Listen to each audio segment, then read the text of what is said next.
स्वागत है smart class के यूट्यूब चैनल पर। आज हम लोग बहुत ही इम्पोर्टेंट टॉपिक जो लगभग 12th के लिए बहुत ही ज़्यादा इम्पोर्टेंट है और जितने भी कंपटीशन लेवल है उसके लिए बहुत इम्पोर्टेंट है। ये चैप्टर है कारगिल युद्ध का। कारगिल युद्ध एक ऐसा युद्ध है जो इतिहास में स्वर्ण अक्षरों में लिखा गया है। आप इसके बारे में बहुत अच्छे से जानकारी लीजिए कि होता क्या है। कहानी कुछ ऐसे शुरू होता है कि फरवरी में लगभग भारत और पाकिस्तान का संबंध को फिर से उजागर करने के लिए, फिर से अच्छा करने के लिए अटल बिहारी वाजपेयी जी ने क्या किया था, एक समझौता किया जिसको लाहौर बस सेवा समझौता भी कहते हैं। इस समझौता के तहत उन्होंने नवाज शरीफ से कहा कि जितने भी भारत और पाकिस्तान के मतभेद है उन्हें अभी दूर किया जाए और उसके आधार पर एक नए रिश्ते को जन्म दिया जाए जिसमें भारत और पाकिस्तान एक दूसरे का सहयोग करे और मित्रता पूर्वक सभी कामों को करे। वे अपने जितने भी पाकिस्तान में आतंकवादी गतिविधियां हैं उनको खत्म किया जाए और एक अच्छी नीति के तहत एक अच्छे रिश्ते की शुरुआत की जाए। तो नवाज शरीफ साहब इसमें पूरे अच्छे से रेडी हो गए। उन्होंने आके इनसे बात किया, दोनों के बीच अच्छा खासा बात हुआ। अटल बिहारी वाजपेयी और नवाज शरीफ के बीच में ये साल था 1999 का। बहुत अच्छे से सब कुछ चल रहा था। अचानक कुछ महीनों बाद एक न्यूज आती है, कुछ गडरियों द्वारा। स्थान था ये कारगिल क्षेत्र का और जगह था ये टाइगर हिल्स का, जहां पर 3 मई 1999 को कुछ चरवाहे मतलब वो जो क्या करते हैं, भेड़ बकरी चराते हैं, जिसको हम लोग अपने भाषा में यहाँ के भाषा में लोकल में बगाल कहते हैं। तो वे गढ़वाल जो थे या वे चरवाहे जो थे वो लोग अपने बकरियों और अपने मवेशियों को लेकर के वो गए हुए थे टाइगर हिल्स के क्षेत्रों में। तो उन्होंने देखा कि कुछ सैनिक जो है वो कुछ हाइट्स पर 1700-1800 मीटर हाइट पर वो लोग क्या किए हुए, एक कैंप लगा के रखे हुए और वो संख्या में लगभग बहुत सारे थे। तो इस बात का जैसे ही उन्हें कुछ शक हुआ तो वो गढ़वाल जो थे या वो जितने भी बगाल सब थे ना, वो लोग क्या हुए, वो लोग तुरंत ही 3 मई 1999 को ही आते हैं इंडियन आर्मी फोर्स के कैंप में और वहां पर बोलते हैं कि देखिए वहां पर हम लोगों ने कुछ सैनिकों को गतिविधियों में देखा है, कुछ एक्टिव है, लेकिन वो लग नहीं रहे कि वो भारतीय सैनिक है। इस बात को इंडियन आर्मी ने बहुत ही ज्यादा सीरियसली रूप से लिया और 5 मई 1999 को वे लोग निकल गए इसके पेट्रोलिंग में कि आखिर बात क्या है। इसके लिए 5 लोगों को नियुक्त किया गया। ये 5 लोग जब गए तो वो वापस आए नहीं और इस चीज को जांचने के लिए इंडियन आर्मी को बहुत ज्यादा मेहनत करना पड़ा, क्योंकि वो 5 जो सैनिक को, इंडियन आर्मी के सैनिक को जिसको वहां बंदी बना दिया गया था ना, उन्हें बहुत ही मर्मर तरीके से, बहुत ही बुरी तरीके से मारा गया था। उनको ऐसा मारा गया था कि उनके शरीर के चिथड़े उड़ा दिए गए थे। उन्हें बारी बारी से उनकी उंगलियों को काटा गया, उनके शरीर के कई भागों को काटा गया और उनसे कुछ इंपॉर्टेंट डॉक्यूमेंट्स, इंपॉर्टेंट बातों को जानने के लिए, जो गुप्त बातें होती है देश की सुरक्षा के लिए, उनको जानने का प्रयास किया गया, लेकिन वे सक्सेसफुल नहीं रहे। अब यहाँ तक तो बहुत कुछ हो चुका था। इसका खबर जो थे वो पूरी तरह से इंडियन आर्मी के चीफ को पता चल गया था। दिलीप कुमार यहाँ पर जो थे वो वहाँ बटालियन के हेड थे।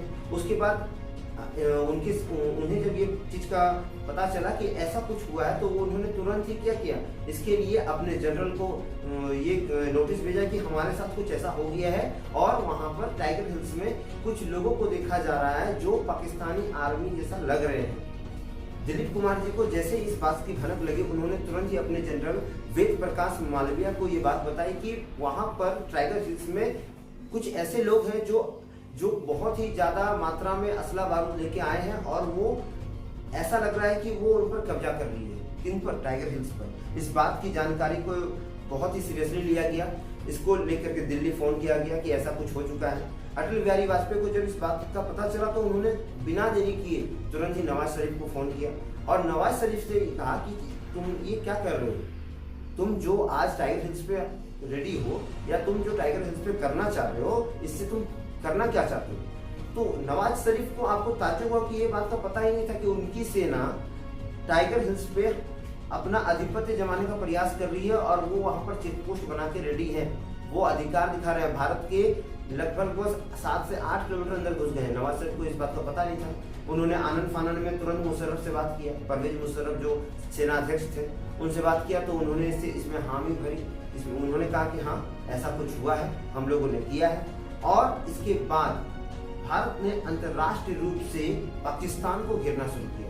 तुरंत भारत ने यूएन में ये कदम उठा दिया कि उन्होंने पाकिस्तान ने जबरन भारत के कुछ एरियाज में कब्जा कर लिया है, और अमेरिका को भी इस चीज का नोटिस कर दिया कि देखिए हमारे साथ ऐसा हो रहा है, और आने वाले फ्यूचर में आप अगर उनके साथ रहिएगा तो हम आपके साथ व्यापार नहीं कर पाएंगे। और इस तरह का बहुत तरह का चीजों को उन्होंने बता करके, भारत के प्रधानमंत्री अटल बिहारी ने बता करके अमेरिका को अपने खेमे में डाला, और अमेरिका से कहा कि इनसे कहिए कि इसे जल्दी से जल्दी खत्म करें। जिसके बाद कुछ समय बाद अमेरिका के पास फोन आता है, वहां टाइगर हिल्स में जो भी सेना गया है उसको आप रिटर्न बुलाइए। लेकिन नवाज शरीफ साहब को ये बोलने के बाद भी नवाज शरीफ साहब इस बात को नहीं मानते हैं। वे मुशर्रफ को बोलते हैं कि मैं जा रहा हूँ अमेरिका, मैं बात करता हूँ जाके और उन्हें समझाने का प्रयास करता हूँ। क्योंकि देखिए अमेरिका जो है वो विश्व का सबसे ताकतवर देश है, 1999 में भी अभी भी, और अमेरिका का अधिपति ज्यादा है। कोई भी देश जो है अगर किसी दूसरे देश के सामने झुक रहा है तो वो सबसे बड़ा देश अभी अमेरिका है। तो नवाज शरीफ साहब 4 जनवरी जब अमेरिका का स्वतंत्रता दिवस, सॉरी 4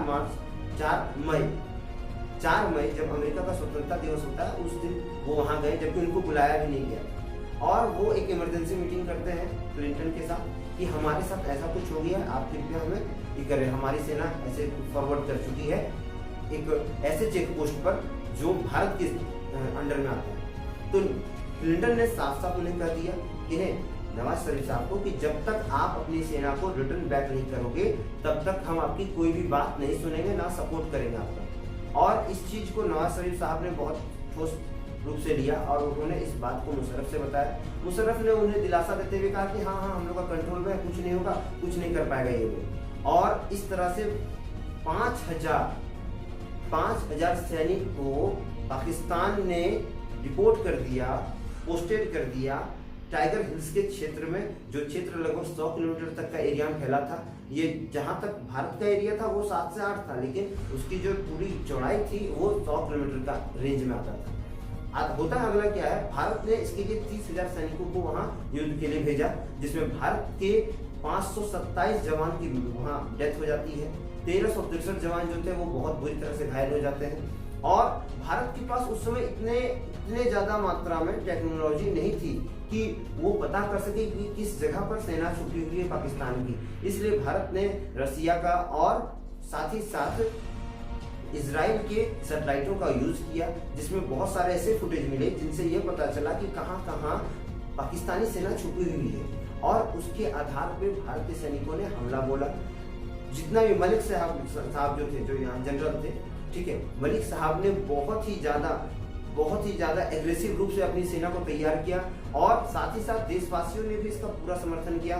सभी देशवासियों ने बहुत अच्छे से क्या किया, अपनी सेना का मनोबल बढ़ाया। देखिए जब भी कोई युद्ध होता है ना, तो उस समय सबसे ज्यादा मार पड़ता है देश की आर्थिक व्यवस्था पर। देश के बहुत सारे सामान जो होते हैं उनके दाम बढ़ जाते हैं। तो सेना की इस प्रॉब्लम को देख के, क्योंकि भारत पे ये हमला 1999 में हुआ था, और अब मुझे पता है कि मैं उस समय था, मतलब मेरा जन्म 1994 में हो चुका है, तो मैंने इसे देखा है। हो सके मैं 3-4 साल, 5 साल, 6 साल का होगा, लेकिन मैंने इसे अनुभव किया है। और मुझे भी पता है कि उस समय टीवी में ये सब न्यूज आ रहा था कि ऐसा कुछ हो रहा है। तो इस चीज को बहुत ही एक्साइटेड रूप से लोगों ने लिया, और लोग उसमें कुछ शिक्षित भी हो चुके थे। तो सभी ने क्या किया, इसके अनुदान करना शुरू किया। सभी ने बहुत ज्यादा आंदोलन किए, और लगातार पाकिस्तान का अंतर्राष्ट्रीय रूप से बहिष्कार होने लगा। इस चीज से पाकिस्तान घबरा चुका था, और घबराने के कारण परवेज मुशर्रफ साहब को उनकी 3 और व्यक्ति जिन्होंने इस युद्ध में उनकी सहायता की थी, जिन्हें सिर्फ पता था, ये 4 व्यक्ति थे टोटल। परवेज मुशर्रफ साहब थे, और ये इसकी जानकारी मात्र 4 लोगों की थी, जिसमें परवेज मुशर्रफ साहब, MD अजीज, जावेद और एक हकीम।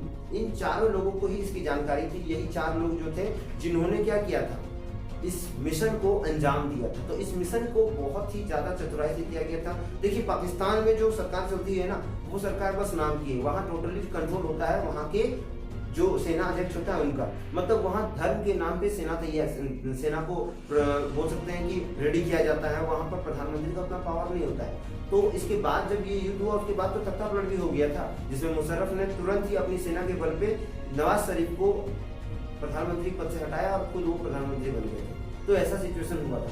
अब आते हैं हम लोग मेन टॉपिक पे कि यहाँ क्या हुआ कि कारगिल युद्ध तो चल ही रहा था, तो इसके बीच में क्या हुआ, भारत के जितने भी 527 सेना थे वो तो डेथ कर चुके थे। इसका कारण ये था कि भारत के पास उस समय अत्याधुनिक हथियार नहीं थे, अत्याधुनिक इक्विपमेंट्स नहीं थे जिससे भारत हमला करता। और इस हमले को भारत पहले तो बहुत अच्छा से समझ नहीं पाया, धीरे धीरे इसको समझते समझते उन लोगों को सब आइडिया लग गया कि किस तरह इन्हें मारना है, किस तरह इन्हें भगाना है। और 26 मई को ये हमला पूरी तरह रोक दिया जाता है और जितने पाकिस्तानी सेना थे वो धीरे धीरे वहाँ से टेक ओवर करके वापस जाने लगते हैं। भारत ने इसका पूरा फायदा उठाया और अपने रुद्र रूप में भारत की सेना ने वहाँ तगड़ा झटका दिया पाकिस्तान को। जितने चेक पोस्ट थे उन्हें पूरी तरह MiG-27, MiG-29 जो हम लोग के जहाज हैं, लड़ाकू विमान है, उनके द्वारा उनकी चेक पोस्टों को उड़ा दिया गया।